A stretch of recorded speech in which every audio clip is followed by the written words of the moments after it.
So what's up, man? Welcome back. Thanks. Good to be in Austin. Yeah. I was reflecting to our last recording here as I was sitting in your meditation room because I was asking you about running a conscious company and some of the things you do. And you're like, oh, we have this meditation room. So I went in there prior to our recording and busted out some Kundalini yoga, some Kriya and some breath work.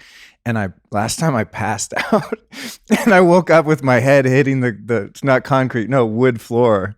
And then like kind of came out of that super dizzy and walked into here to record with you. So today I went in there and I was like, learn from your past mistakes, Luke. And I just did a little mellow pranayama to kind of get balanced. Well, the last podcast was great. So actually I'm disappointed well, that good. you didn't Maybe have I some should mild do some breath work concussive trauma that shake you up a little bit. Yeah, it was funny. But interestingly enough, I got shaken up in another way. Like right before I walked in this room, I talked to my good buddy Elliot in LA, and he's in a hospital right now. And it was kind of a heavy way to start, but it's one of those things that really makes you contemplate where you are in your life and what you're up to. But he's in a hospital within minutes, probably by now, taking his aunt off life support, who had just been in a hit and run and been, put into a coma like 3 days ago. So he called me just freaking out. Dude, I can't stay in the room. And so I just went in the meditation room when I was doing my breathing and talked to him. So I'm like, wow, it just makes you appreciate every little moment. So For sure. Being here feels good, and I'm glad to be above ground at the moment because you never know when you're not going to be. Yeah. I mean, me too. That was like a really depressing way to start the show. But that's it's depressing in one angle that you can look at it. But That's it's also true. Death is that constant reminder of how precious life is, right? Right. If something has radical abundance and there's no scarcity at all, typical human response is not to appreciate it at all. You know, it's like they said in that movie Troy, the gods envy us because we're mortal. 'Cause that makes everything more precious because we have a time expiration on everything. And we can either be attached and try to cling to it, or we can just appreciate that, man, might as well enjoy this while we have it. Can I put you on speakerphone with my friend Elliot? Yeah, for sure, right? God bless Elliot if you're watching or you end up hearing this. Yeah, so anyway, that was kind of just happened, which is interesting. But you're right, dude. It really is about framing things in your experience as always positive, no matter how uncomfortable or painful they might be. Yeah. And one of the things that I've been meditating on, and I really want to get into your journey because you've done a lot since we last talked, but I've been meditating on, and it was actually Mark Manson in his book and the podcast with him that really illuminated this for me, is that I framed things positive, but I framed them as positive because I put a because there. Like, this pain is good because it's going to yield this other good thing. So it's conditional. It's conditional, and it has a reason for it, right? So I'm always constantly chasing the reason rather than just blessing it. Oh, this pain is good because it's pain. This pain is good, full stop, period. This pain is good. Whoa. And like really like blessing all of the full spectrum of human experience as human experience, not because it will yield a result. And yes, it may yield a better result, but in the moment, not only blessing it for the positive result, but just blessing it for it being it, and not having that judgment and not having that thing that's better that you're hoping that this brings you to, because then you're always chasing something that's better. So you're always deficient. That's a good take. And that was Yogi Bhajan said, if you don't see God in all, you don't see God at all. Right. And that's the existential dilemma that many of us have with the concept of God, right? Is that, well, if there's a God, then how could you allow X, Y, and Z? Right? Mm-hmm. But there's no separation, Right. There is no X, Y, and Z. There is no good and bad or duality from that point of consciousness. But I like that take of, having conditions, because I'll find myself doing that. Like I'm going through something, say, challenging, that's really painful and uncomfortable, and I'll have to sort of use that trickery on my mind that's fighting it or finding fault in order to get to a surrender, saying, well, it's okay, Luke, because you're learning a lesson. What if it's just okay because this is just it's just okay, right? Period. Yeah.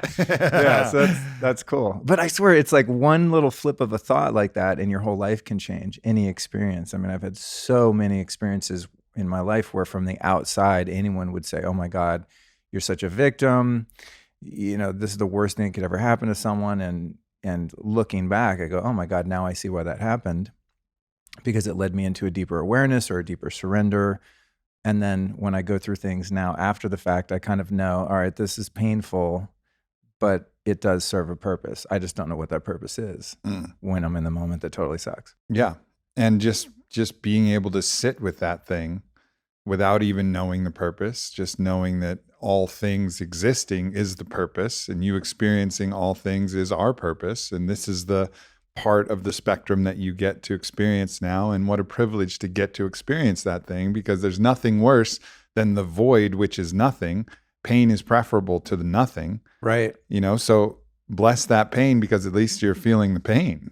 At least you're here to feel it. At least you have feeling. At least you have sentience. At least you're able to like experience the thing, and if you can make that mental shift, I think that's where actual happiness lies. It's not in some preferred state of, oh, this is joy or exuberance, or I'm in love, or I'm ejaculating, or whatever the thing is that you think is like happiness. Happiness is just the acceptance and the surrender to what is, loving your fate, amor fati, loving what is, loving the experience that you're going through for the experience itself. Amen, brother. That's the challenging thing to get to, though. Like really challenging, because, ostensibly certain things are highly preferential. Like a nice oil massage is highly preferential to poison oak. Like it just is. Yeah. But like to get to the most conscious place, you can bless the poison oak like you bless that sweet almond oil rub at your Turkish bath, That sounds really good right about now. Right? Yeah, I still prefer the sweet almond oil rub. That's funny, because my girlfriend yesterday was like, you need a massage. When you land, get a massage. I ended up going and having a float instead, which is kind of like a massage by God. Yeah, well, I did. They had to have a bomb. I'm sure Zero Gravity Institute, right? So they have a bomb-ass massage chair. So I texted her and said, yeah, I got a massage. No oxytocin, but, works the muscles a little bit. Yeah, totally. So what have you been doing, man? What's been going on? You've been doing some medicine work. You've been some other stuff's been going on too. Since we last spoke on my last visit here, which I guess was a year ago, which is crazy. That's gone by so fast. I believe when I was here, I'd definitely not done plant medicines at the time, and we talked a bit about that on one of our shows. I forget if it was you on mine or vice versa. And at that time, I was also celibate for quite a long time, which ended up being a stretch of about 20 months or so. Maybe even longer. Thankfully, I'm through that particular phase at the moment. The world is a better place. Yeah. But pretty recently, actually, this week, I just put out a 2-part series on my whole trip to Costa Rica. I went down to a place called Rhythmia and did 4 ayahuasca ceremonies, and I did about 5.5 hours worth of reporting, kind of, journalism, I guess you could say, gonzo journalism on the whole thing. And so it's pretty fresh in my mind and experience now, because I just had to sort of compartmentalize it and put it out as some content for people. But there's many things during that experience that I thought of you, because you're one of the people that I know that has the most experience with that. And also someone that I talk to kind of vet the experience and feel it out for myself. I started to become, I guess you could say, like plant curious, over the past couple of years. Sure. But as we discussed last time, it was necessary for me 22 years ago to get sober, right? And so I've been recovering from a past that was wrought with addiction to a lot of really nasty drugs that have very few benefits and a lot of consequences and side effects, alcohol being one of them, and a number of others that are highly illegal. So as a quote unquote sober person, it was something that was like, well, that's for the other kids to play with. A guy like Aubrey can do that, still come back, run a great company and keep his shit together. He's not going to end up in a bar, like doing some coke and leading to this and leading to that. And you end up on your knees in a jail cell somewhere. So like that's for other people. But as I started to research it more through speaking to you and other people that are, more clinicians, et cetera, psychiatrists, psychologists, Gabor Mate, people like this, right, that see the value in plant medicines therapeutically, and specifically applied therapeutically to people with addiction issues that are current, ongoing. Yeah. So that was always perplexing to me, because in the lexicon of classical sobriety, if you're an alcoholic, then in order to stay off alcohol, you can't smoke weed, you can't do blow, you can't do meth, drugs are off the table for you. So the idea of having in the past so many times been triggered back into active addiction, because I thought, I can smoke some weed, like it'll be cool. And then that like spins out into, total insanity.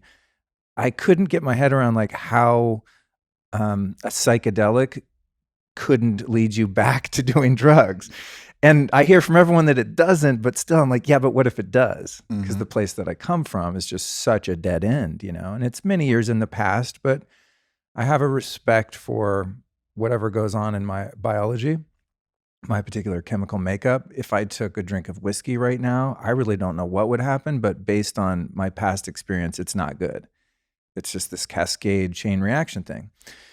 So I'm a guy who has a history there. It's been a long time, but I also am self-aware and I know my past patterns and I know the reactions that happen in my body, but I'm also someone who's deeply interested in expanding my spirituality and getting closer to God and healing the trauma that made me an addict in the first place. And I do a lot of work around that. So as I started to do more and more research, one of the things that I found was that I really think it's 100% of the people that I've sought counsel from about plant medicine that were like, we don't like it, it's a bad idea, are people that have not done it. 100%. Yeah. And these are people that I respect. I mean, yoga teachers, Kundalini teachers, meditation teachers. I mean, people that are wise, that are steeped in tradition, experience, people that have spiritual insights. All of them said, oh no, it's a shortcut. Like, you need to learn how to climb. Don't take a helicopter to the top of the mountain. Just all these different analogies for why it's kind of a shortcut and a cheat. And you don't get to reap the benefits because you're kind of taking a shortcut, right? You should just meditate for 40 years and you'll get there instead of taking ayahuasca for 6 hours and getting there, right? Because you're going to have to come back to this experience and not get to take the teachings with you that you learned. Kind of something like that. I mean, I'm paraphrasing and making an amalgam breakdown of many people that I highly respect and admire, having that take, that it's just like, in the end, it's not worth it. Or even someone like Ram Dass, who's been an insanely prolific cosmonaut throughout most of his life. And then ultimately, I think kind of arriving at, it's just you and God, and you don't necessarily have to take the psychedelic route to have a spiritual experience. So I'm taking that, but then I meet guys like you and so many other people that I respect that explain these profound breakthroughs and changes and healings of the heart, the mind, and the body from plant medicines. And 100% of the people that are sort of not advocates, but just in their own subjective experience, say pro plant medicines, like a guy like you. You're not like, hey, everyone should do it. You're just like, this is what it does for me. I'm digging it, right? You're intelligent enough to not tell other people to do it. 100% of those people are like, it changed my life forever. It's the best thing ever. So after a few years of kind of being curious and really being weary because of my sober state, I really started to just piece those facts together, that the antis have never done it and the people with experience are fully into it and say that it changed their life. Some of whom are close friends, So eventually I started to just get these nudges from the universe, and it was this one particular place in Costa Rica called Rhythmia. And someone, oh, have you met this guy and met this one? And, like those little sort of pieces of the puzzle start coming together. And I pay attention to those signs, and not that I always follow them and say, oh, this is, I have to go to ayahuasca now because 4 people told me about this particular place or a book or something like that. But it's more about the feeling that I got inside when those dots connected. It was like, there's a really strong draw. So long story short, I finally reconciled my concerns and talked to a couple of people that have a lot of experience with plant medicines and specifically addiction recovery, et cetera, and got my ass down to Costa Rica and proceeded to have 3 out of 4 really beautiful, amazing experiences. And why I thought of you a lot when I was down there, actually, because one of the things I think I asked you about, I was like, dude, if I do mushrooms or acid or something, it's super fun and I kind of want to do it more, wow, we had a great shroom trip. Let's do it next weekend. That's kind of how I was. I mean, I used to sell mushrooms. I had 5-pound bags of mushrooms in my Hollywood apartment for years. I would just do them all the time and just go to dead shows and whatever. And you said something to the effect like, oh, Luke, it's not like that. Like, man, I'm never looking forward to going and taking ayahuasca. Like, the taste gross. It makes me want to puke in my mouth just thinking of it. And you were like, trust me, dude, it's not the kind of thing that you're going to become habituated to or do for fun as like a party drug, right? And I'm paraphrasing your feedback. But I thought about that. I was like, okay, that's a good sign, because I'm someone who has a tendency to really latch on to things that feel good and, that I could use as an escape from pain. So my intention in doing it was not to escape from myself and my shadow, but rather to face it, right? To really go closer to myself and to really look at the reality that is my life, my past, my consciousness, and to really heal. But when that first fucking medicine started to hit me, the first night, I was like, fucking Aubrey, this is fun as hell. I was checked. Yeah, it's actually really like, fun. I'm ready to do this shit every day. I mean, honestly, and I have to be real. I promise people that listen to my podcast and follow the work that I do, my promise to them is that I'll be authentic. And I have to say, I didn't have a glass of wine. I didn't have a hit off a joint. I didn't do anything like that for 22 years. And when that medicine started to hit me, I guess it was after the second serving. Mm-hmm. I was sitting there. I tried to sit up and kind of meditate into it. And when the visuals started and the feeling started and my heart started to open, I'm not going to lie. I was like, this is fucking awesome. Yeah. Because I'm a guy that really likes to feel high, even though that wasn't my intention to go there and like, oh, I'm going to get a freebie because it's a psychedelic. I can rationalize that I'm not doing a drug and all that bullshit. I knew my heart was in the right place, but at the same time, I was like, wow, this feels good. Well, it's an encounter with, as you said, your heart opening up, experiencing something more. It's almost a hyper consciousness and a hyper sobriety rather than an anti-sobriety or a drop in consciousness. Exactly. So Dude, it can be incredibly pleasurable. Well, I had so many realizations and they're really fresh on my mind because, as I said, I just put this whole kind of opus work together about the whole experience. But the first night, as I was going, oh my God, this feels amazing. Like I'm, losing the body, the personality, the ego. I'm just melting into this state of pure consciousness, and the veil that keeps all these other dimensions from our experience was lifted. And I'm like, oh shit, I'm working with a lot of different dimensions now. But in that moment, the thought that came to me was, I have never been so sober in my whole life. Beautiful, man. You can't get any more sober than that. It's fucking blistering, blinding sobriety. And that's what's so weird about it. It's like, wait, I'm high as fuck, but I'm actually more sober than I've ever been. How do you reconcile this? And I didn't even, I didn't get into mentation or analyzing it. I was just like, oh shit. Now I'm truly, for the first time, in a state of, I think, as pure consciousness as I could get, where the personality's kind of back there somewhere. Sure, the ego's, is aware. The physical body is there to a degree because I'm a little nauseous, a little uncomfortable. I know when it's time to move over and flop to my other side because I'm feeling a little sick. Right. Like your body's there, but there's this grid in the room and this other intelligence or intelligences that I'm now in communion with, whether it be God, the medicine, spirits, angels, I don't know, I don't care. But I know that like what I think of as being normal or being sober on a day-to-day basis is actually completely high on thinking.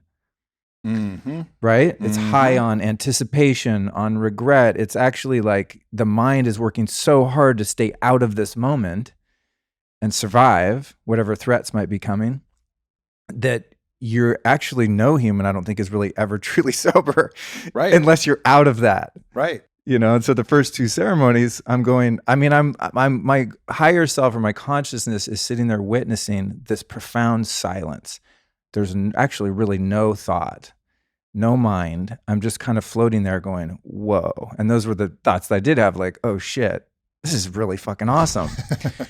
But beyond that, there was really nothing. The first two ceremonies, I was just experiencing the bliss of not being encumbered by thought and even emotions, really, And that's when I had that realization. I was like, wow, this is a deeper level of sobriety, but not one that you could go drive on the freeway with. I knew that I would have to come back to mind in order to experience the lessons that my soul is meant to experience being embodied here.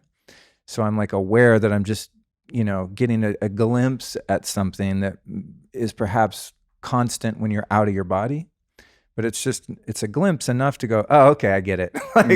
All the shit that I think is reality is actually a facsimile of reality. And this is a truer state of reality, hence feeling more sober than I've ever been in my life. And from that purview, you get the opportunity to gaze back at your former self, your identification to self, and your identification to trauma, your identification to pain, and start to untangle those knots that led to your addiction, which was your attempt to solve the problem of your pain or of your trauma or whatever, and go look at that and go like, look at what Luke was doing there with that alcohol. Look what Luke was doing with that cocaine. Oh, that's interesting.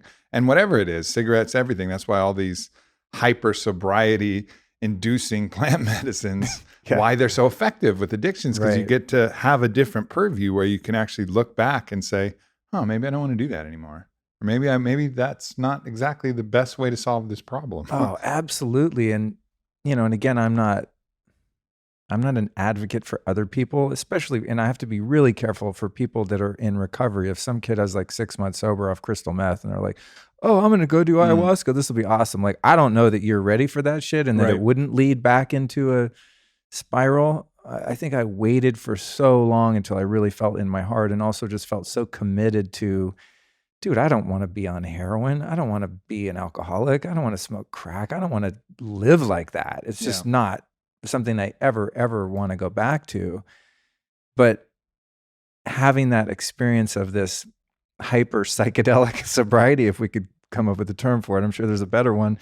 Maybe it'll come to me later. But the very last thing on my mind was like, yeah, I should go back to LA and like start drinking beer again. It's just like, that's the absolute opposite of where it took me.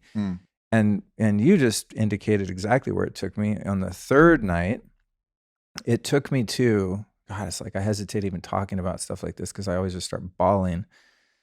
But it is what it is. On the third night, I got to see the depth of trauma that I experienced as a kid. I've been in therapy. I've talked about it. I've read books about it. I've done podcasts about it. I mean, I thought I was over this shit. The parents, the abusers, all the stuff is like, cool. Yeah, I can talk about it with a straight face. I don't get emotionally triggered by things I experienced in my past. But that one particular night, and it wasn't at all a negative experience because I knew that I was being healed, but it was just, holy shit, I really saw how badly I was hurt as a kid. I mean, just, oh, fuck. I had no idea how psychologically traumatized I had been. And, and physically in other ways too. I knew about it mentally and I thought I had healed and I'd worked on it. But that medicine was just like, check this shit out, kid. It was like, oh, fuck. And then, as you said, I could see so directly how, that I went to self-medicating as a logical solution. And I was actually grateful that I had the resources around me where I grew up and the culture that I was in, that I was able to self-medicate, because I don't know that I would have survived some of the things that I went through. I might have had a psychosis type situation where I just snapped mentally. Which is another way to protect yourself from that pain, right? Is to completely check out and completely disassociate with the self that has been traumatized, which is a form of psychosis. So in that way, perhaps the alcohol was a crutch. Yeah, and thank God for it. At a certain point, right? So you can even reframe that, but it doesn't mean you need to go back to the crutch, because you're now healing at the source. And recognizing that when you're in that place of radical awareness and unicity and oneness, and your heart is blasted open and your crown is connected with all of the intelligence of the universe, and you can see with a clear purview, you realize that the essence of you, the true you, was never traumatized in the first place, was never hurt, was never marred, was never damaged. That part of you, which is infinite and always was the unborn and always will be the undying, was actually fine and is fine. And that's a really radical awakening too. Like, oh, okay, well, there's levels of this. Yes, the person, Luke, was hurt very badly. But the essence, the nameless one that has gone by perhaps many other names and maybe will have many more names in the future, was never hurt. And then so it could just radically change your perspective. And that's so interesting. Yeah, because I hadn't really put that together, but as you say that, I am remembering this perspective that I had, which was like, it was as if my soul or my higher self was talking to this Luke Story personality that had been victimized and had gone through all of this trauma, and was just, my higher self was going, dude, you've been really hurt. higher self's going, I haven't been hurt. You've been really hurt. Right. Right. Yeah. You, the entity that is embodied this time around, October 29th, 1970, Denver, Colorado, you popped out and you've had these experiences. And I want to show you how much they've shaped your life and how badly you were hurt so that you can fully face those demons, face those shadows, and recover and, in a sense, be reborn. Yeah. Yep. I mean, that's something that's hard to find some people can, but it's hard to find that on a meditation cushion alone. It just is. Yeah. And it's a lot slower. It's a lot slower. And I've been meditating for 22 years, dude. And it's helped me a lot. And no doubt. I meditated this morning. I'm not going to stop. But on that medicine, there was a lot of parallels between glimpses I've had in meditation through years of Kundalini yoga, through breath work. And they actually, at this particular place, they integrate breath work and all this other stuff. So you're it's all connected to the ayahuasca experience. But when I was in ceremony, I was like, I know this place, but just barely.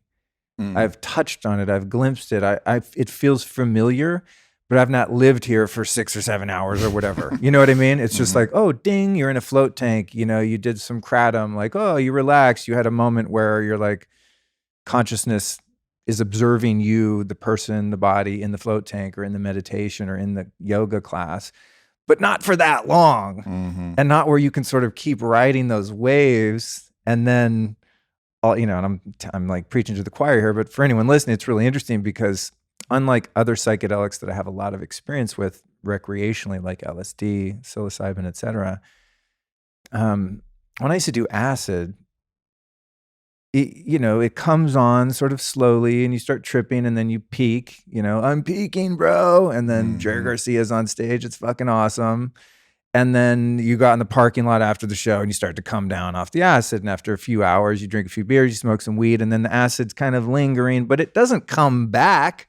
And you don't peak again. Yeah. So that's what was really interesting to me on the ayahuasca. I'm like, oh, cool. Yeah, I feel like I'm starting to kind of come out of it now. I go outside, sit in the grass, watch the fire, watch the stars, and go, oh, thank you very much. That was nice. I'm ready to go back to my room now and just chill.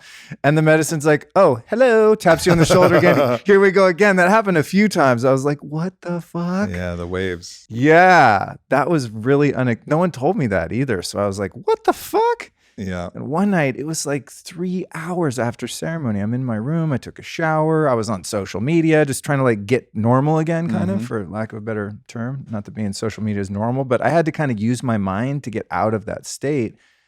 And then I felt really off it, and then laid down and like, boom, another 3 hours of, this inner working happened. So God, just such a incredible experience. And, thanks to people like you for doing the experimentation and putting yourself out there and having the courage to be open about your experiences too, doing something that's not completely socially acceptable and that I'm sure a lot of people are judgmental against.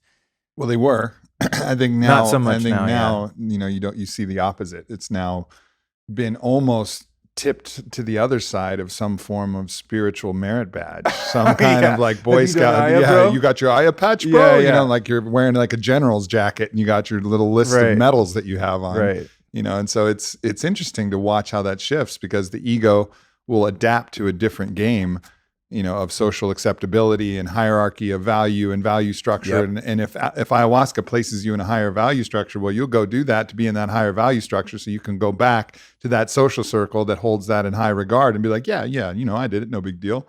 That's dope. Like whatever. That's dope. And so you have to be mindful of all of those forces, the which spiritual have shifted. pride side of it. Yeah. That's the funny thing I've always observed about ego. I remember years ago, I was doing a lot of hatha yoga and I just started to have a little success in my career. And so I bought a BMW X5, like a used one, but it still looked pretty cool. This car I still drive. I'm like addicted to those cars. I'll probably never switch. But I found myself one day, there's all kinds of parking around the yoga studio. And I found myself one day like making an extra effort to park in the parking lot of the yoga studio.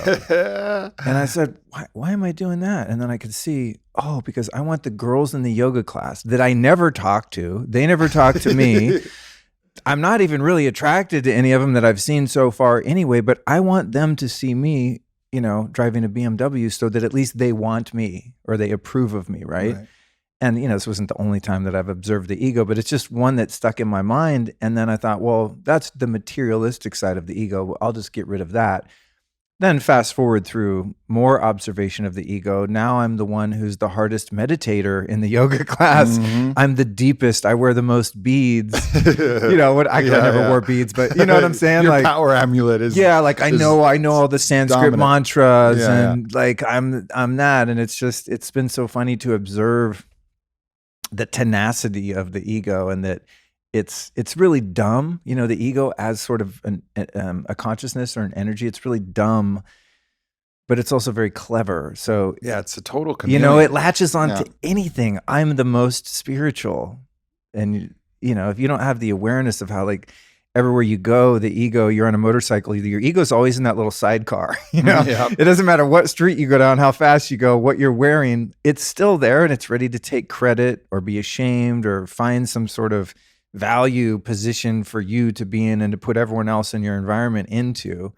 And the only way around it is just being aware of it and sort of loving it and accepting it as part of your survival mechanism, and just going, oh, cool. Thank you, ego. I appreciate it. Oh, that you want to kill that person because they're cut in front of you. Oh, thank you. Good luck. You can just step back. Right. Even when I pulled up here today, dude, the opposite. It's so funny of the BMW at yoga class. I land in Austin Airport, and on the way here on the plane, I thought, you know what? I'm just going to rent a car. I just had the idea. I think I fell for like a JetBlue ad on my phone or something. I was like, yeah, you know what? I don't want to wait around for Uber. And then it looked like it was raining, so I rented a car, and I was all kind of out of it from the flight. And I went up to the thrifty desk, and something was messed up with my reservation because I did it from the plane. And she's like, well, we do have an economy car for you. And I'm like, yeah, just give me the cheapest. She goes, is the VW Beetle okay? And I was thinking, I was like, that's not really my steez, but I was like, whatever, who cares, I walk out to the parking lot, it's bright red, dude. It's out in the lot. And it's so funny because when I pulled in here today, I was like, I'm parking that shit around the corner. There's a lot of tough motherfuckers that on it. I'm not going to roll up in my red Beetle. I'm already like not that ripped. I'm not going to roll up in my red Beetle to the beast mode on it location. And I just like laughed at myself. I'm like, thank you, ego. I appreciate you looking out for me. I really don't fucking care what kind of car I rented and what color it is. It's so dumb. But there it is, 22 ye's later, and the ego's still going, you need to be worried about what these people think of you. Yeah. And it doesn't rule me because I have that awareness and I don't care, but it's just like, really? You're still trying that? It's like, God, what a tenacious ego I have that it still is trying those little games. Whereas if I had like been a baller and rented, I don't know, whatever car, a Hummer or some shit, I'd be like, I'm going to park this shit in front of the on-it main doors. So all the guys see me rolling up in an expensive car. Or your ego could have flipped and been like, well, I'm supposed to be the spiritual guy, and I've got this fucking Hummer, and then I can't rent a cool car. And you can get in these endless traps of trying to seek that validation, trying to get the thrill and that pleasure externally from what other people think. And really the only way out is awareness, because no matter which car you rent, no matter what you do, the ego can be activated. There's no way that you can remove yourself from the game of the ego other than to be aware of it and to just kind of pat it on the head and be willing to challenge it. Be willing, one of the things where I'm encouraging people in my mastermind to do is like go on a fear date, like do something that really triggers your ego, right? So like wear something really stupid in public, or like go sing a song in the middle of a park that you're not good at. You know what I mean? Like, do something that's like, oh my God, I really shouldn't do this. Obviously, don't hurt anybody. That's not challenging your ego. That's impinging on someone else's freedom, right? But like, do something that your ego's like, oh no, people aren't going to like you if you do this, or if you wear this, or if you're like this. And just to watch, just to observe that childlike ego squirm a little bit and be like, and be like, all right, well, now we see that you're exposed here and this is what you're feeling, and like, interesting. That's brilliant advice, dude. And something I've done, I think, to sort of stack on that is I'll do shit that I'm embarrassed to do, which usually has to do with my self-care routines, because many of them aren't socially appropriate. So when I was at the, what do you call it? A river, creek, outside of Barton Springs pool today, on the other side of the fence. I guess it's a creek. I wanted to do breath work, and I also wanted to be in the sun. and there's hella people and their dogs. I mean, it's a packed little beach. Yep. Everyone's out there smoking weed, playing with their Rottweilers and shit. And so I'm like, okay, well, I don't want to go over in the trees because I'm trying to get as much sun in as I can. The only sunny spot is where all the people are. And I thought, well, I'm just going to kind of lay down here and lay on my back and do a breathwork session. And then the ego's like, you're going to look like a spaz. Everyone's going to ostracize you and hate you and think you're a weirdo. And I thought, perfect. Yeah. Knock out two birds with one stone. I'm that guy. Okay. I'm that guy. And also I'm going to be feeling really good out in the sun, breathing. No, I didn't, admittedly, I didn't go as hardcore as I would have like in a private setting. Sure.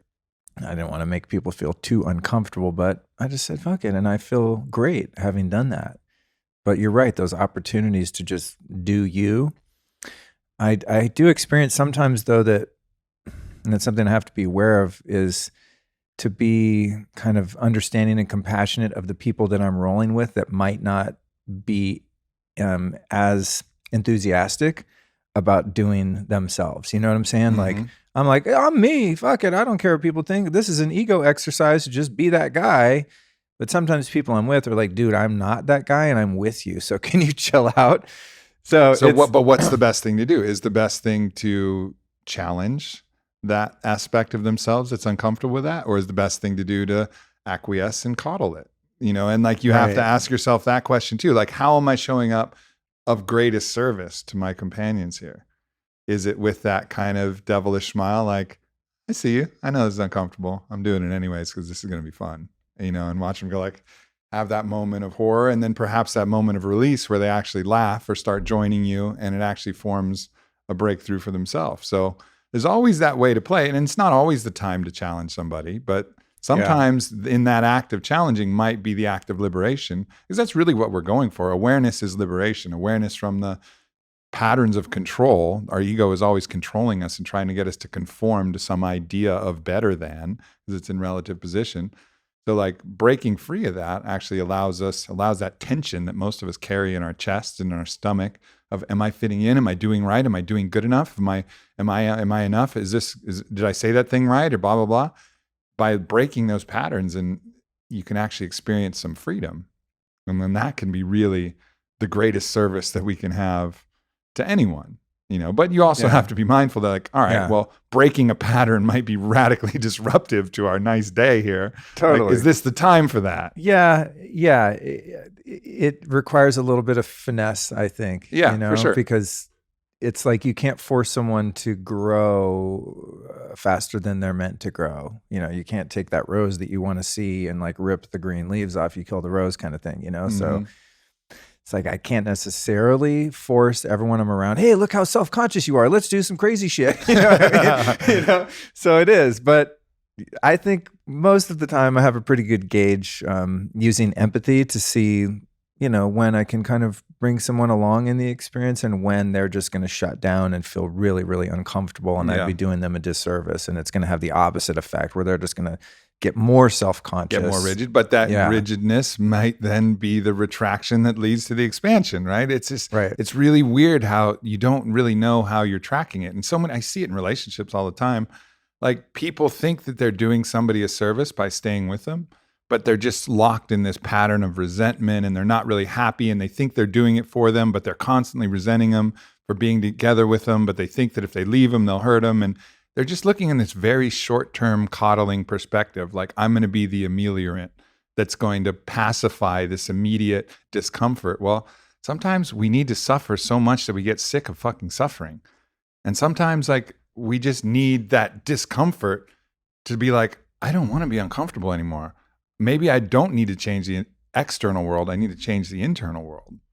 And I think that's one of the sacred roles that we can play. But I do agree it takes some finesse. But then I see people, like one of my spiritual mentors, Ted Decker, who he's kind of discarded. He's so on board with that being disruptive that often, because he's felt it himself, he's felt the constriction of, fitting into social norms and the anxieties of, what people's perceptions would be, that if he feels that, and he feels that in the group, he's not a good dancer, but he'll just jump up on the table and start dancing in a restaurant or something like that.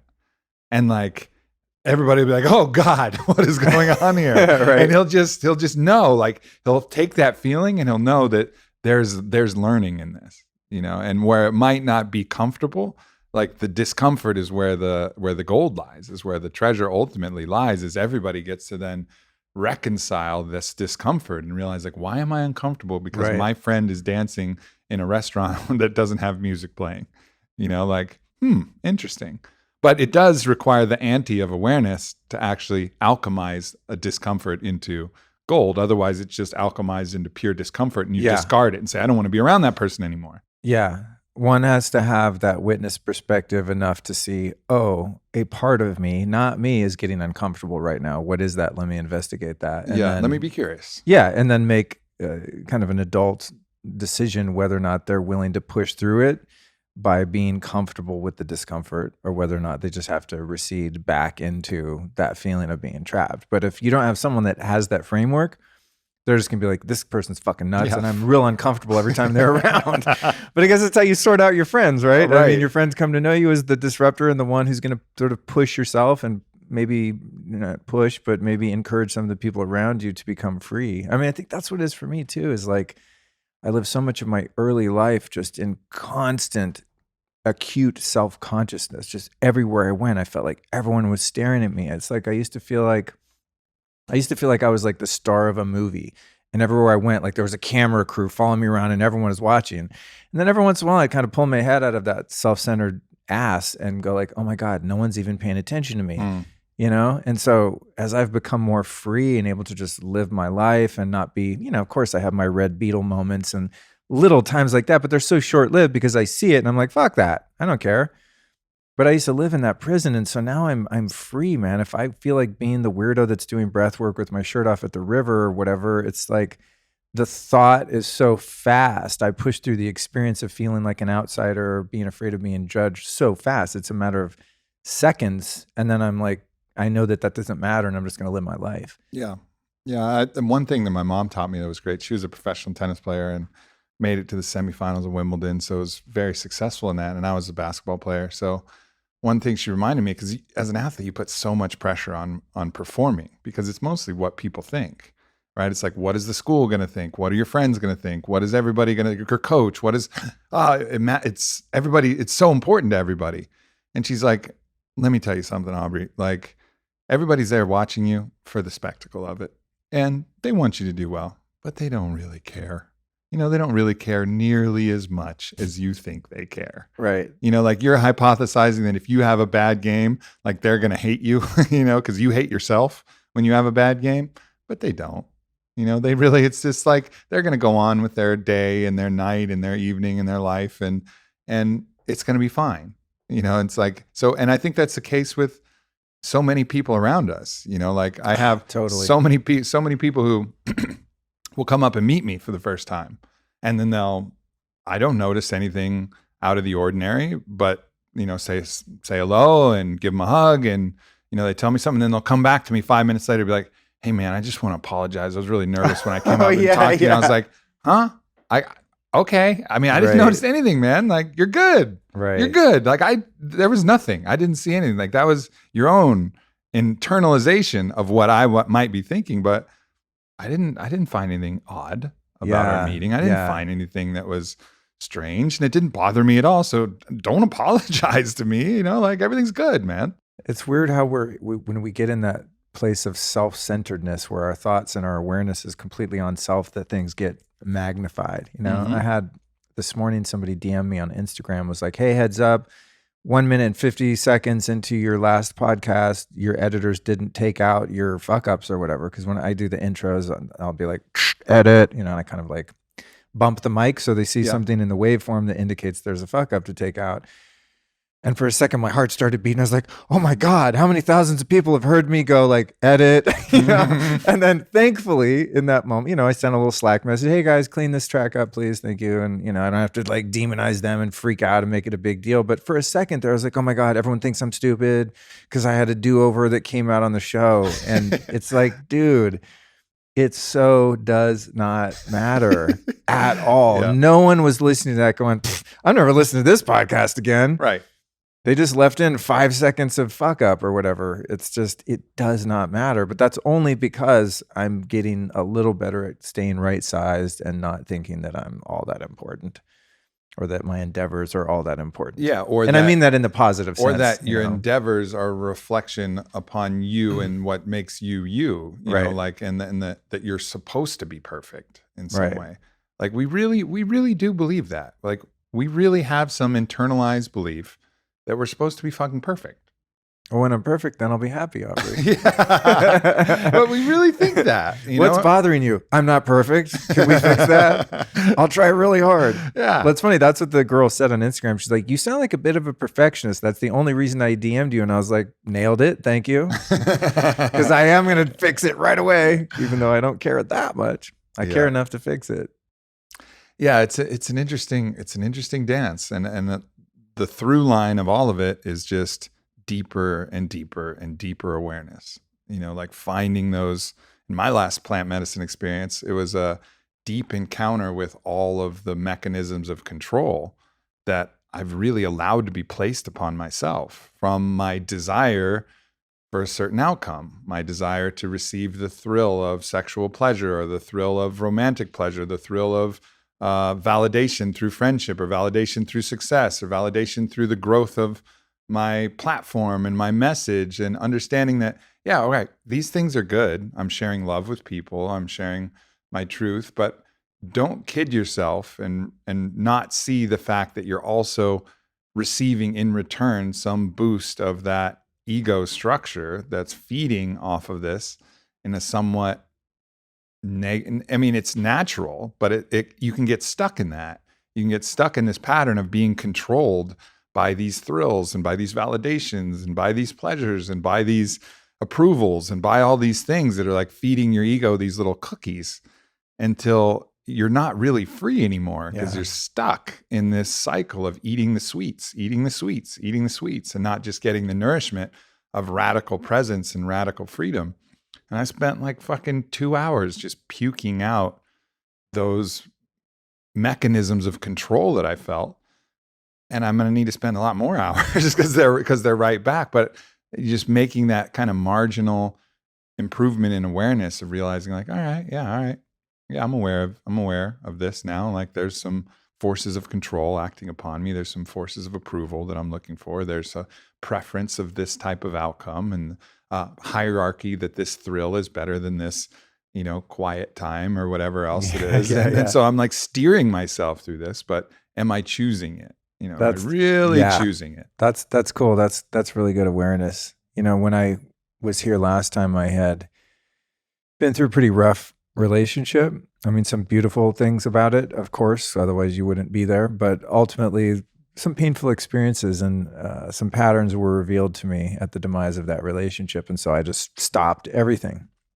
And it was really interesting because I spent those 20 months or whatever, and not just, no porn, no sex, no dating, no flirting, and also just zero intriguing with females at all. Attractive female across the room, I divert my eyes. I don't even have eye contact.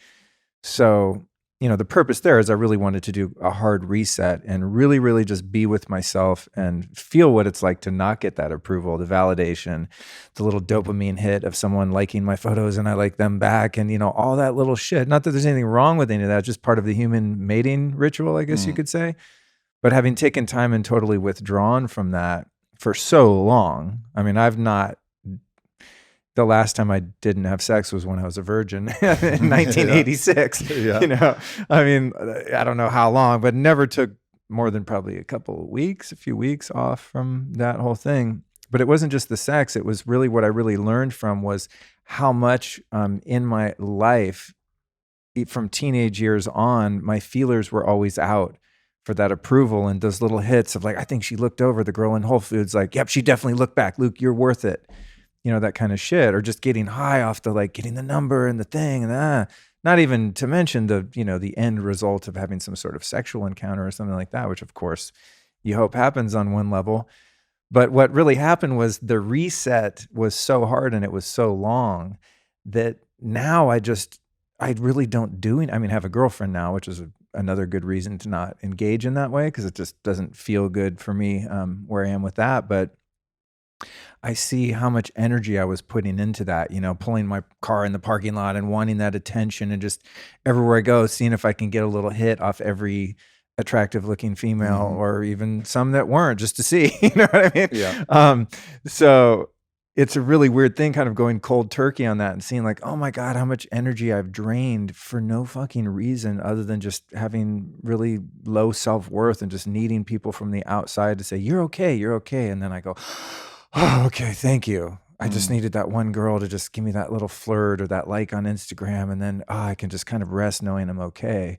Whereas just cutting all of that off and having to really face myself was such a cool experience because there was nothing to feed off at all. Yeah. And if anything did present itself in the periphery, I just was committed to myself. I had a very firm resolve that I was just not going to engage and just see what that would be like.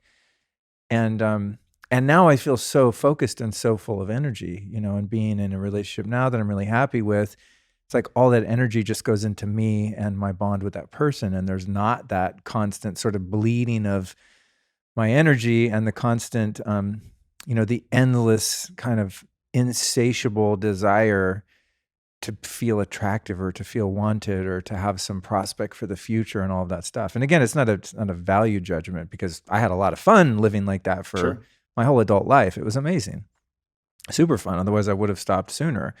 But when I wanted to have a different experience, it was like I had to kind of go cold turkey and have a very black and white thing. I couldn't just be like, well, I'm not going to flirt as much, or I'm not going to have sex with as many partners, or I'm going to watch porn, less often. It was just like, nope, black and white, done, off button on all sexuality. And then going back into it, I'll tell you what, bro, it's a fucking trip because it's all so new now. It's actually really weird for me. And, yeah, it's weird because it's such a different experience now, and especially in relationship, entering into it in such a different way, and really pacing it and going slow and being much more conscious and all of that about it. I don't want to go into too much detail at the expense of other people's privacy, but it's just a different experience, and it's like everything's so new, which is scary as hell because I don't have my old shtick. I have my thing. I know how to do the thing, like flirt, you get the girl, you do the thing. There's kind of a rhythm and a pattern to it. So that's all been interrupted, which is a really similar kind of experience to plant medicine where you really get to zoom out of yourself and see your inner workings in an objective way. Whereas if you're just sort of caught in this repetitive, habituated pattern, it's very difficult to step out of that. Yeah, huge pattern interrupter. Yeah. And also now I can't wait to interview you and Whitney about your relationship. I'm so curious about all of that because I'm in such a different place than I've ever been now, and such a different place than that. It's going to be fun to do my show and kind of delve into all of that. Having been someone that's really experimented with a lot of different types of dynamics and things like that in the realm of relationship. Yeah. Well, I think the open relationship experiment with Whitney and I has really cut through so many levels of these attachments that we have, these validations that we get from our partner, the specialness that we harvest from their approval and choice of us and all of these things. But there's elements of compulsion that I still see in the field that are difficult to wrangle because all right. So while I'm not particularly addicted to substances, I am for sure addicted to the alleviation of thought. Right. Like the alleviation of thought is like the ultimate painkiller for me. Right. Yeah. So if there was a substance that I was more comfortable with, I probably would be addicted to that substance, but no substance really gets me to the place beyond thought. And psychedelics can, but sometimes there's a lot of work and it's a lot of thought. And so it's not a substance, but there's practices that become addictive. So those practices that get me out of thought. Well, one of the practices that gets me out of thought and drops me into radical presence is the novelty of a date. First of all, like a first or second date that's going well. Fun stuff. I'm not thinking about shit else. Like I am so fucking there in the moment. I'm just fucking there. And that is like, okay, well, that's a drug. And that's a drug that is hard, is something that's hard to reconcile because, and I think the only way for me to get beyond that drug is to get to the place where I'm not thinking so much and not suffering with my own thoughts. So I need the alleviation of thought to be in that level of enjoyment.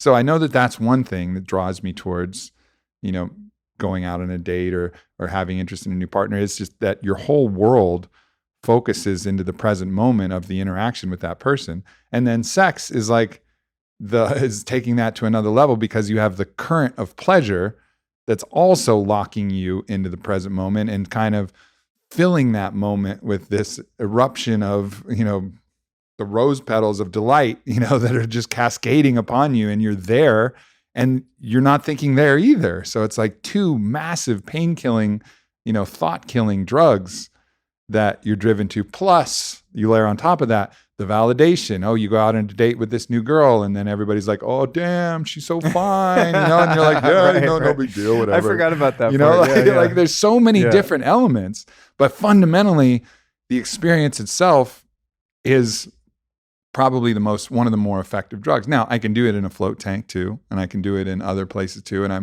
I'm starting to choose more of those, and I can do it in meditation, and I can do it in those other things, but I think really the only way out of the trap for me, I could go, one option would be to be like you and go, abstinent for a while and then allow these other things to rise to a higher level. It's no party. And then engage it. Yeah, for sure.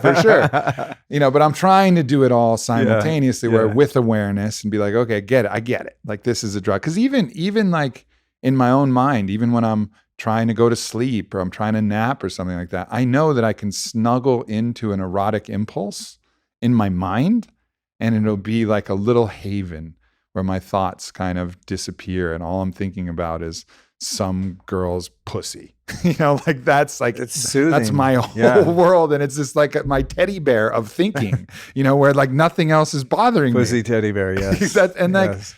And so like realizing like this is an ameliorant, like this is not only the experience, which is rich and has a lot of value, but it's also a painkiller. So I have to eliminate some of the pain that I'm kind of walking around with, which is my obsessive thinking and my anxiousness and my stress that I feel about fulfilling some either obligation or opportunity or responsibility that I have to be a certain way or whatever. And so it's interesting to now, and this is fairly recent too. I don't think I've talked about this before either, but it's interesting now having that awareness of like, all right, I see these forces of control that are upon me, and I see these compulsions that are not always negative, but they also, how do I get myself more free? Well, I got to get myself more free by like building and feeding the baseline contentment of just pure existence itself. Right. Yeah. And like, that's the thing that I need to, and I'm going to spend the next stretch, like really focusing on. I'm so familiar with all of that. Yeah. You just kind of brought me back to the sense of withdrawal when I just stopped doing all that. I mean, it was easy at first because I was in a kind of a painful predicament, and I just touched a really hot stove and was like, I'm out. Like, I need a break, But when I decided that the way that I felt I could most effectively break the patterns that I had developed and the way that I entered into a relationship, just who I became in those relationships, et cetera, some of the things you just described. And when I was like, you know what, I'm just going to go full on with this. And as long as I need to go until I feel like I've changed and I've broken those patterns and I'm orienting myself in a different way. So I don't know how long it was going to be, but it ended up being a really long time. But then after that initial sort of wave of relief, I'm like, okay, I'm out of that scrape. Like I can just chill. And then I was left with myself. Dude, just going to bed every night alone. No little shits on Instagram. Nothing happening, dude. No, like, I'll just look at some light core porn on my phone for a couple minutes just because it feels good and I get in that cozy spot. I mean, let alone going down the rabbit hole like on a full-on computer. You know what I mean? Porn has its degrees. Guys listening will understand, but I was like, no, I'm not even going to do like lesbians kissing. Like nothing, Yeah. And cutting all of that, I'm thinking of like the most light core porn possible. That's probably it. Did you shut off the porn of your own mind? Were you able to shut off your own fantasizing? Well, I didn't try to do that. That's the thing. Okay. I still did, at first, just out of habit and kind of boredom, I still would, it's really, how do you say this? I would still take care of business occasionally without the stimuli of porn. But I found it really difficult because I was so habituated to having porn be like the instant dopamine on high, the unnatural sort of variety and speed at which, a male mind can kind of work itself through some different scenes and whatnot. So I was like, well, I don't have a rule for myself against masturbation per se. I'm going to just be real here. So at first I would kind of try it here and there and fantasize about something, you know? But it was actually really hard to engage, and I just couldn't really get into it, and it was quite boring. So I kind of just, for the most part, just stopped trying to do that just because it was not that exciting. And so I never tried to quit. It just sort of naturally faded out for the most part, not entirely. But what ensued was probably a 6-month period of just feeling really lonely, super empty. Just the house is real quiet at night. You know what I mean? Just going to bed like, oh God, I am really, really, really alone. And I have my homies and I have friends. I have a full life. I live in LA. Like, it's not like, you know, I live in a small town somewhere and I'm truly alone, but just not having that medicine that you described, like, oh, I'm feeling a little uncomfortable or stress or pressure or depression or a little anxiety. And I'm just going to self-soothe. Since I removed all effective means of doing so, there was a really uncomfortable period of going like, is this what it feels like to be me? Shit. This isn't that awesome sometimes, especially at the end of the day. Yeah. You know, because that's when I would usually sort of seek that comfort, whether with a partner or myself.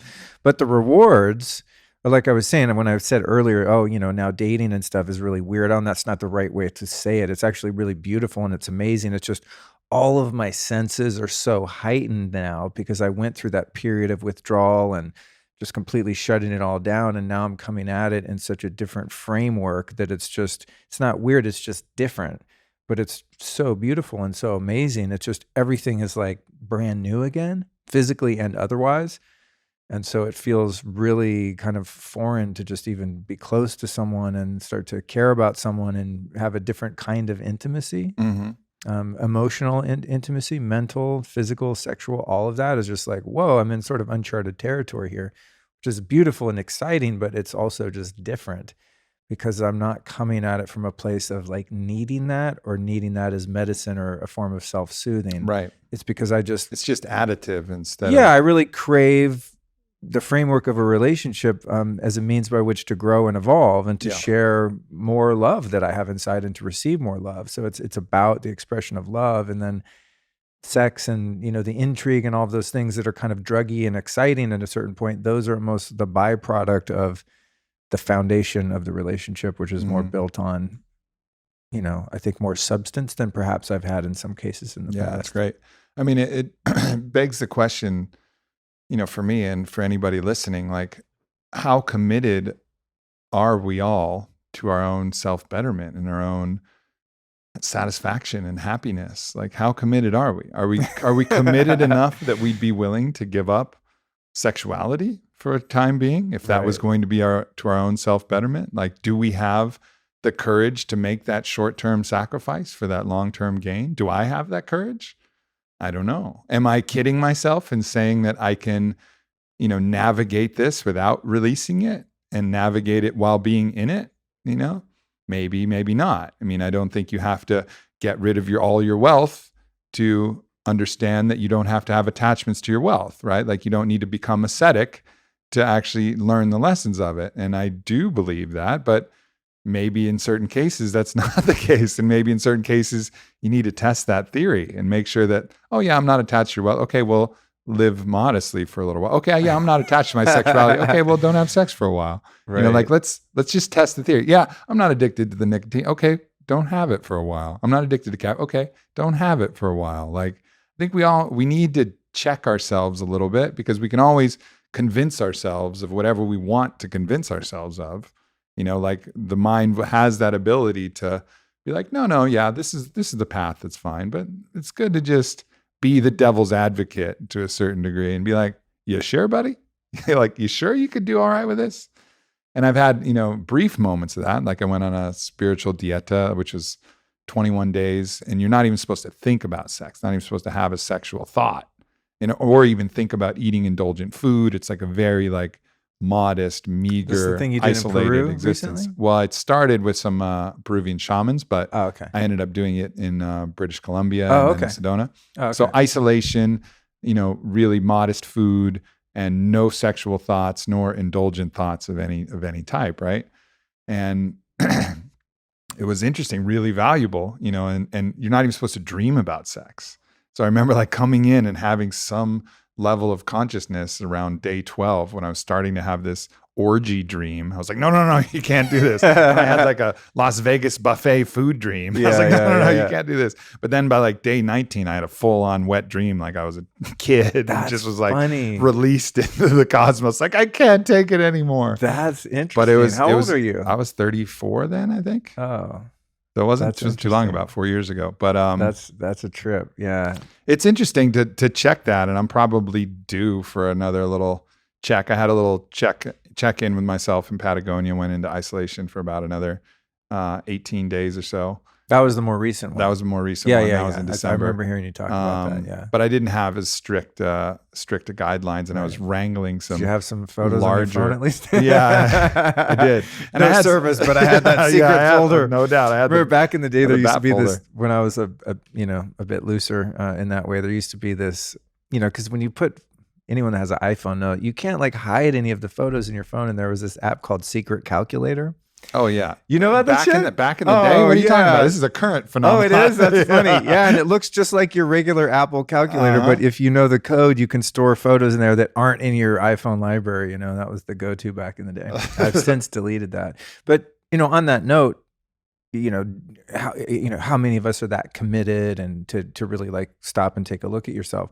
I'll be honest, I don't think I ever would have done that thing I did for those almost 2 years had I not been uncomfortable enough and really saw that I had patterns that were not only hurting me, but hurting other people. And I had to find a way to change. And I knew that, I had the sense that I wouldn't be able to do what you're describing, where like you kind of just work your way through it, but you're not really abstaining from any of that behavior. You're just kind of like, oh, let me just feel this out as I go and make changes as I'm still active in those ways. And so it's not like, for me, a thing of, that I did it out of virtue or something like that. It was just out of desperation and necessity of this shit is not working and I don't know how to fix it. So I'm just going to stop everything and start over.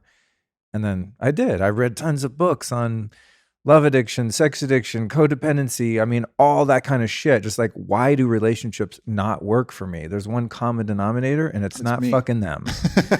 Yeah. It's I select them. Yeah. And so, we're a perfect maybe trauma bonding match, or we, match each other's broken parts or traumatized parts or whatever it is, and also have loved many of them and they've loved me, but I wasn't getting the results that I wanted and it became really painful. And that's why I made the decision to take such a drastic step back. Probably would have been a lot easier to just kind of like, well, I'll just take it a little slower next time or something, or maybe see fewer people or whatever, the case may have been. So, well, it may not have been as effective. But I think what you're highlighting there too is that the blessing of suffering, like the purpose and the blessing. Yeah, it goes back to the beginning of our conversation. Is that you suffer enough until you get sick of it. Yeah. You're like, okay, I'm really fucking sick of this. And now I'm going to do something about it. And that's why these ameliorants, that's why these things that just numb our pain enough, or these relationships where you're being just a crutch enough, just feeding them just enough validation so that they don't really have to reconcile their own shit. You're not doing anybody any service. You're just actually delaying the amount of minimum effective suffering for them to actually change. You're actually like keeping them from hitting that rock bottom place where they can actually bounce from and help. So we have to be mindful that when we think we're helping somebody, maybe we're fucking not. Yeah. Maybe we're really not. Maybe we're actually slowing their growth. We're thinking we're cushioning them and we're feeling good about it. Oh, I'm holding them. They're going through a tough time. And maybe it's like the most loving thing to do from the most divine loving perspective is like, let them fall. Yeah. They'll get scraped. They'll decide that they don't like that. I've witnessed the phenomenon of enabling, in the context of addiction recovery and stuff like that. It's a really hard one for people that are close and care about the person suffering to get, because it's so hard to not, quote unquote, help someone that's suffering that you care about, But there is such thing as enabling. And I think you're alluding to that in a relationship. Sure. You were talking about before where two people think, well, it's easier on both of us to just stay together, even though it's not really working and we're stuck and we're not growing. It's like a dual enabling and enmeshment of enabling each other to stay the same instead of just ripping the Band-Aid off and being like, this isn't fucking working. How do I not only end this, but not just enter into a similar dynamic with a different person with a different name and face that's the exact same person again? Yeah. you know? Yeah. Try and repeat the same thing and expect a different outcome. I mean, that's like the definition of madness, to do the same thing and expect a different result. Dude, story of the first many years of my life. Story of all of our lives, man. Yeah. You know, but and just that growth comes in moments of awareness, and then it will gradually shrink and fade. You know, that kind of blistering hyper sobriety that you experienced in the ayahuasca. You know, it's up to you how much of that you can keep, but I would be willing to bet it's not going to be the whole thing, you know, and that's why the practices of meditation and the practice of going back and experiencing it again to teach you again and remind you, because, you know, the ego and all of these other forces, the societal pressures, they're tenacious, and they will get their entangling vines and try and bind you back up into feeding off of those, you know, brownies and thrills and cookies of the approval of the world. In terms of having your own experiences with trauma, which we all have to varying degrees, I think we experience them subjectively almost as bad as the next person, even though from the outside one looks worse than the other. Seeing that the ayahuasca was such a healer of trauma, and what I'm starting to sense is also a healer of the triggers that result from trauma, you know, that the subconscious sort of loops that we have from kind of mind and brain injuries that happen in trauma. And then later in life, something reminds you of that and you get triggered and you freak out inappropriately. Have you seen in your own life that the medicines that you've taken have healed traumas to the degree where a trigger is just removed and you're finding yourself going, holy shit, I'm not triggered by that thing anymore? Oh yeah. I mean, it's not just the plants, but those things have shared, you know, a lot of illumination on all of the triggers, you know, and all of these different patterns. And when I do the plants, it's almost like there'll be a review period. Like you said, like, you think you've dealt with this? Like, let's make sure. Right. You know, like 6 months ago, I had a plant medicine journey, and I thought I was pretty healed from a really traumatic experience with Whitney taking on a really sexually aggressive lover. Right. And this was very traumatic to me. I perceived it as incredibly traumatic. Dude. Right. So I thought I was good about it. And I took a really light psilocybin dose, and I was like, I'm just going to cruise here on this nice evening in Sedona. And I just went like straight full on in to the trauma of that experience and how I had validated myself in all of these ways and how that challenged that and how it was a symbol for, I mean, all of these things. And I was like deep in it. I was like, fuck. Like, that's like still obviously really there for me. And then this most recent experience I had, I went back into there and a little check, and there was just like a little ding, like a little tap on my kind of stress center. And I was like, okay, there's a little bit there, but not nearly as much, you know, like not nearly as much. I'm not identified with that person that would be traumatized by that thing. I've evolved, right. I've shifted, and I don't need, that isn't something that's a mirror looking back at myself and causing me to feel this pain anymore. But there's a little check. So there's still, even though the mirror is shrunk from a full life-size Jumbotron version that was beaming something that told me I wasn't worthy of love and everything else, now it's just like a little tiny little flip phone version that was paging me something. It was like, not completely gone, but, you know, mostly gone. So it's nice to have those moments where these really challenging, triggering things, you can see dramatic progress, you know, through the work. Yeah, because it makes you keep going, you know? Totally. I had an interesting experience on the very last day on the retreat I was in Costa Rica. And we had done the 4 ceremonies, and it was the last day before I was going to fly out, and I wanted to go into town and go to the beach, and like, cool, man, we did a lot of great work, and I'm just, you know, still kind of not high, but you know how it is, like you're in a really heightened state of consciousness. And so a local kid who was also a participant had his car there, and he's like, oh, I'll take you to the best beach, like locals only. I was like, fuck yeah.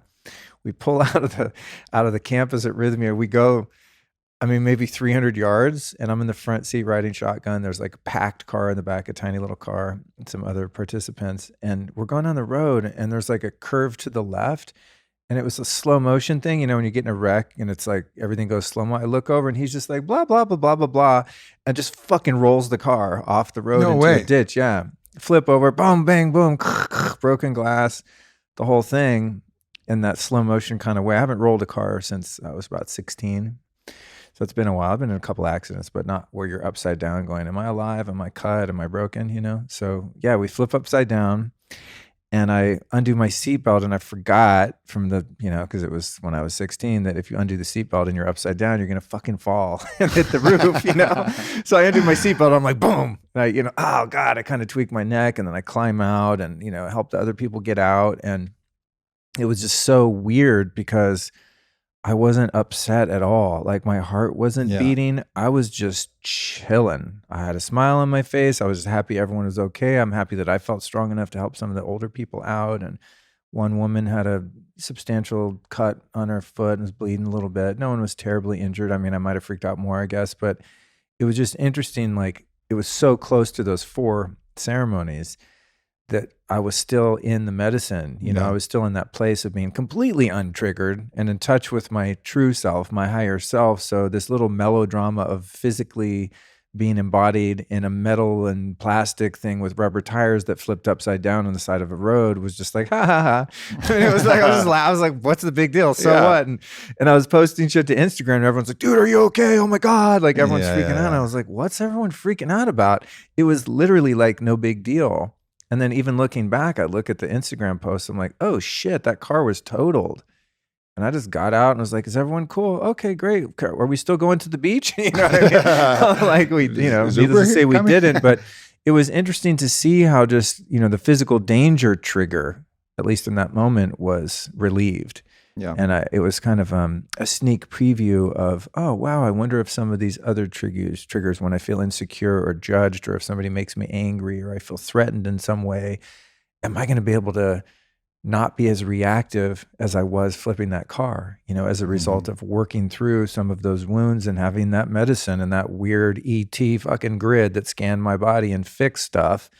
How much more fixing could be done? And I think that brings me back to you saying like, oh, it's not, you know, you're probably not going to want to go do it all the time. I don't want to go do plant medicines all the time because of the high, which was fun, admittedly, as I said in the intro, but I want to see what else can be fixed. You know, if I can roll a car and be like, I'm cool, then maybe my girlfriend doesn't text me back fast enough and I don't have to get all insecure about it. Doesn't mean she doesn't care about liberation from, and I think your word melodrama is perfect, right? Because like we're always stuck in these constant little melodramas, these little telenovelas where everything is so important. Like the pain I felt from Whitney taking that lover, like I can look back on it now and like she was just having sex, man. Like she was just having sex. Sex that's not dissimilar, not dissimilar than sex you have. And like look at the pain you felt. Right. Like, and have compassion for myself, like, oh, but also know, like, look at the little melodrama you were playing in. Like, it didn't matter. Fundamentally, it wasn't a big deal. She wasn't being hurt, you know? But like, you know, the thing is with that, if you still have that trauma trigger there and those instincts are still, you're still under the control of your instincts, right? Because your instinct doesn't want you to share the person you're procreating with. I mean, we're just not wired that way. One could say, you know, the sex at dawn thing, yes, we are. But at least in the framework of our culture, it's a very outside of our tribe, you can say that. Right. Okay. So it's a really, in a sense, you know, a natural God-given sort of response to have. And one could intellectually say, okay, what's really going on here? You know, I'm putting myself in that situation. What's happening is a human being a soul that I know that's embodied in this blonde female body is now having this other embodied soul in a male body touch their meat suits together in certain places. And that's causing a chemical reaction in them. Who gives a fuck? Why should that bother me? You know, that's actually what's going on. Yep, that's awareness. But two, you know, that's an intellectual awareness, but to actually have the triggers to that removed where you can be cool with that. I mean, that's some Jedi shit, man. And there were, you know, it's weird. Jedi makes it sound like it's fucking elegant. It was grueling. It was crawling and vomiting and praying and crying and like vomiting again and feeling sick and angry and going insane and, you know, regaining consciousness. Like it was not Jedi. It was fucking brutal, but it was, and also all the plants and it was divine in some cases. And there were some Jedi moves and some choices maybe interwoven in there that were elegant and were cool, but it's fucking gnarly. Yeah. But it's possible, and it can reprogram certain things like the physical danger thing, right? Yeah. Like that is a biological imperative. But when you see that death is just an illusion anyways, and that our consciousness, that going back to what we said earlier, the part of you that's unborn and undying that has never been traumatized and never been hurt and can't die anyways, then you can reframe that and be like, oh, okay, well, I'm not quite as scared of these biological threats anymore either. And I'm not quite as scared as these sexual biological threats either. And I'm not quite as scared of any of these things, and you can find a greater sense of liberation. I think for the practice for me has been piecemeal, where years ago I started out with the low-hanging fruit, the easy ones. For me, one of the big ones was parking tickets, which you tend to get a lot in LA if you're not super present. It's also a really good sort of presence, tool also, because if you're not present when you drive in LA, it's going to cost you about $120 a day to drive around. But I remember the first few times that I started getting a ticket, and then I learned to be more present, needless to say, but I'd walk out to the car and I would see that and I would be able to catch the trigger. I'd be like, these fuckers, Illuminati, and it's like, oh, and then I could calm down and breathe really quickly. And then it got to the point where I think now most of the time I could come out to my car and actually just be like, oh, there's a piece of pink wood pulp on a glass thing that I don't even own, that's held down by a little metal bar called a windshield wiper that I also don't even own, and it has some ink numbers on this wood pulp. It doesn't fucking mean anything. And I have to give some wood pulp to fix this wood pulp. So I have to go on my computer and like do pretend clicks that mean some, some numerical value somewhere in some grid of a system. It's like, I can do that, but there are certain things still that I don't have that ability. But I think stacking those little triggers and, learning how to keep in control of your nervous system. Ice baths are great for this too, right? Yeah, totally. I mean, I honestly, dude, I like live stream in my ice bath. I'm just like, cool, let me check the temperature, 32 degrees, perfect. Get in there. So guys, here's what I'm doing today, da-da-da-da-da. And I'm, my breath is a little fluttering, but I'm chill. But that wasn't like that the first time I did one. Nope. Now it's just, okay, so if I can do the ice bath, maybe when I have a conflict in a relationship, I don't have to freak out and think it's the end of the world. I can just breathe through it. Now, I don't know if I'm to the point where I could breathe through the experiences you guys are. Well, it's just a different ice bath, man. Yeah, it's just a different fucking ice bath with a different stimulus. Fires of hell. Fires of hell ice bath. For your ego and manhood. Totally. Yeah. Totally. But it's all good stuff. And I think that's one of the things I love about talking to you, dude, is, you're someone like me that just has that fire to evolve, and it's just evolve no matter what. Grow no matter what. I think if I'm addicted to anything, it's addicted to growing and evolving. Because I also don't want to come back around here again and have to go through the same bullshit.